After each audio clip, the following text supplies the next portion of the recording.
وزارت کارهای خارجه تاجیکستان در آخرین ساعت‌های شب 27 اپریل سال 2024 با نشر یک توصیه تعجیلی از شهروندان این کشور خواسته است که موقتا از سفرهای بی ضرورت به روسیه توسط همه گونه واسطه‌های نقلیات خودداری کنند. وزارت کارهای خارجه جمهوری تاجیکستان به شهروندان جمهوری توصیه می‌دهد که از سفر به قلمرو روسیه توسط همه واسطه‌های نقلیات به ضرورت موقتا خودداری نمایند. گفته می شود در بیانیه کوتاه اداره سیاسی خارجه تاجیکستان. در تاریخ روابط دیپلماتی تاجیکستان و روسیه این بار اول است که دوشنبه در رابطه با شرایط شهروندانش نسبت به مسکو چنین برخورد شدید نشان می‌دهد.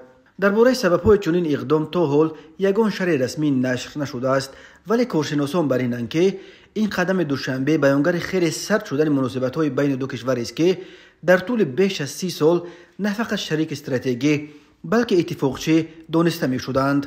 این توصیه بی سابقه به شهروندان تاجیکستان با درخواست خودداری از سفرهای بی ضرورت به روسیه و آن هم توسط همه واسطه‌های نقلیات در پی گزارش‌های رسیده درباره علاقه چندین شبانه روز باز در ماندن صدها شهروند تاجیکستان در مرز روسیه با قزاقستان و همچنین در دست کم فرودگاه‌های ونوک و شهر مسکو است. شهروندان تاجیک میگویند تنها تاجیک‌ها را بدون تفتیش موشکافانه به قلمرو روسیه راه نداده ایستادند. با گفته آنها پیش از عبور مرز از هر شهروند تاجیکستان حتی تلفنشان را گرفته درونش را میکوبند که آیا صاحبش به سامانه‌ها و کانال‌های افراطی سر زده برنامه‌ها و موضوعهای گروه‌های افراطی را تماشا یا گوش میکرد یا نه.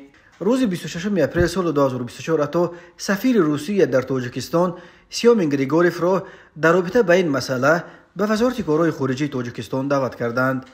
به مد نظر سفیر نگرانی جانب تاجیکستان آید به حالت بی اساس منع ورود به قلمرو روسیه برای شهروندان تاجیکستان که خصوصیت عمومی پیدا کردند رسانیده شد. گفته میشد در اطلاعیه وزارت خارجه تاجیکستان.